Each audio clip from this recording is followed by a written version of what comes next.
গত 11 বছর ধরে মোদী সরকার স্লোগান, মিডিয়ার প্রচার এবং ধর্মীয় আবেগের উপর ভর করে আচ্ছে দিন, নিউ ইন্ডিয়া ও বিকশিত ভারতের স্বপ্ন দেখিয়েছে। কিন্তু 2025-এ সেই মিথ অনেকটাই ভেঙে গেছে, কারণ বাস্তব সমস্যাগুলো আর আড়াল করা যাচ্ছে না। বায়ু দূষণ, বিমান পরিষেবার বিশৃঙ্খলা, দুর্নীতি ও প্রশাসনিক অদক্ষতা সরকারের দৈনন্দিন ব্যর্থতা স্পষ্ট করেছে। বিনিয়োগ ও কর্মসংস্থান কমেছে, জীবনযাত্রার মান পড়েছে। ফলে লক্ষ লক্ষ ভারতীয় দেশ ছাড়ছেন, সরকারি পরিসংখ্যান নিয়েও প্রশ্ন উঠেছে।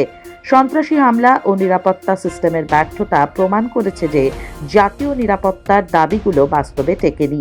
আমেরিকা ও প্রতিবেশী দেশগুলোর সঙ্গে সম্পর্ক খারাপ হয়েছে। বিশ্বগুরু হওয়ার দাবি কার্যত বিশ্বাসযোগ্যতা হারিয়েছে। নির্বাচন নিয়ে কারচুপির অভিযোগ, সংসদে আলোচনা বন্ধ এবং প্রতিষ্ঠানগুলোর নীরবতা সরকারের নৈতিক ভিত্তি দুর্বল করেছে।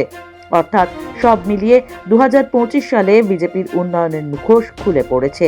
মোদি ম্যাজিক নিভে গেছে, আর আচ্ছে দিন এখন একটা রাজনৈতিক ভ্রম বা ভ্রান্তি মাত্র।